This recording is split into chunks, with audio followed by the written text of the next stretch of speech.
अंकित और अनु भाई बहन थे। माँ बाप के देहांत के बाद बड़ी बहन अनु ने दिन रात मेहनत करके अंकित की देखरेख की और उसे पढ़ा लिखा कर पैरों पर खड़ा किया था। दोनों भाई बहन खुशी खुशी रह रहे थे। एक दिन, दीदी मुझे जॉब मिल गई है। अरे वाह भैया, तेरी मेहनत सफल हुई। मेरी मेहनत नहीं दीदी, आपकी मेहनत। अगर पापा के निधन के बाद मेरी जिम्मेदारी आप न उठाती तो ये सब नहीं हो पाता। मेरी सफलता सिर्फ आपके बलिदान की वजह से है दीदी। कुछ महीनों बाद अंकित की शादी सीमा से हुई। सीमा बड़ी ही चालाकी से अनु से मीठा मीठा बोलकर घर का सारा काम करवा लेती थी और खुद अंकित के साथ घूमा फिरा करती थी। वैसे तो वो सिर्फ खाना बनाने का काम ही घर में करती थी, लेकिन अब उसे उससे भी छुटकारा चाहिए था। इसीलिए एक दिन, दीदी मेरे हाथ का खाना अंकित को पसंद नहीं आता, क्या आप खाना बना दोगी प्लीज? अरे हाँ हाँ, ये भी कोई कहने की बात है, जरूर। सीमा इस बात से मन ही मन बड़ा खुश होती है और अगले दिन के झाड़ू पोछे के काम से छुटकारा पाने के लिए एक और तरकीब लड़ाती है। हॉल में जोर जोर से कराहने लगती है। उसके कराहने की आवाज सुनकर अनु हॉल में भागती हुई आती है। क्या हुआ सीमा? दीदी लगता है मेरी कमर अकड़ गई है। वो क्या है ना, मुझे झाड़ू पोछा करने की आदत नहीं है ना। मेरी मम्मी पापा ने मुझसे कभी ये काम नहीं करवाया। अरे कोई बात नहीं, झाड़ू पोछा ही तो है, मैं कर लिया करूंगी। ऐसे ही धीरे धीरे सीमा ने घर के सारे कामों का बोझ अनु पर डाल दिया। घर का सारा काम अनु करती थी, फिर भी सीमा को अनु से छुटकारा चाहिए था। इसलिए एक दिन वो अंकित के ऑफिस से लौटने से ठीक पहले ढेर सारे कपड़े लेकर धोने का नाटक करने बैठ जाती है। अरे सीमा, इतने कपड़े? अब क्या करूं, अकेली पड़ जाती हूँ, करना तो मुझे ही है ना। अरे दीदी से मदद ले लेती। अच्छा, ताकि सारा जमाना कहे कि भाभी बड़ी ननद से काम करवा रही है। और वैसे भी दीदी ने तो साफ कह रखा है मुझे कि तुम आज जो भी हो सिर्फ उनकी वजह से हो, इसीलिए अगर उनके बनाए इस घर में रहना है तो काम करना ही पड़ेगा।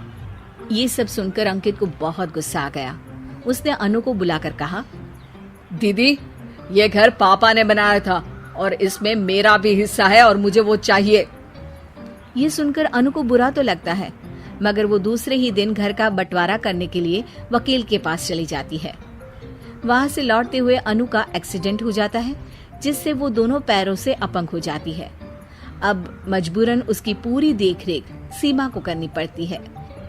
एक दिन सारे कामों से थक कर सीमा अंकित से कहती है, अजी सुनते हो, अब मुझसे तुम्हारी ये बहन की सेवा ना होगी। अगर कल तक तुम इसका बंदोबस्त नहीं करते तो मैं घर छोड़कर चली जाऊंगी। अरे ये कैसी बातें कर रही हो? इस हालत में वो कहाँ जाएंगी?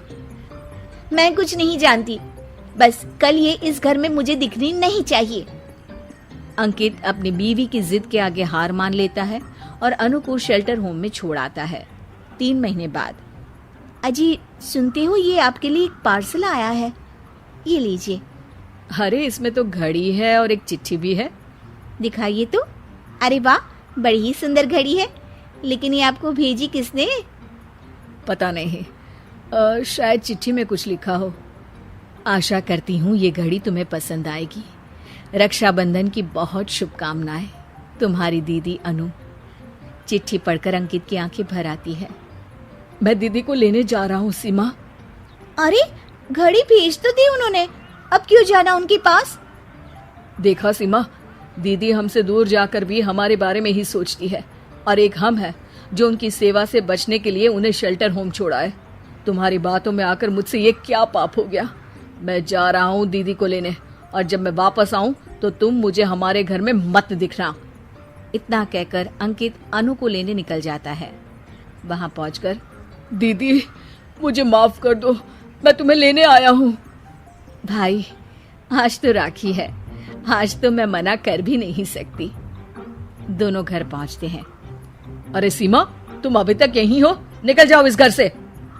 अरे वाह अंकित, फिर वही गलती कर रहे हो तुम। सीमा, तुम कहीं नहीं जाओगी। दीदी मुझे माफ कर दो, मुझसे गलती हो गई। सीमा, आज ये समय माफी मांगने का नहीं है, राखी की तैयारी करने का है। चलो तैयार हो जाओ, तुम्हारे भैया के घर भी तो जाना है ना। ये सुन सीमा अनु के गले लग जाती है।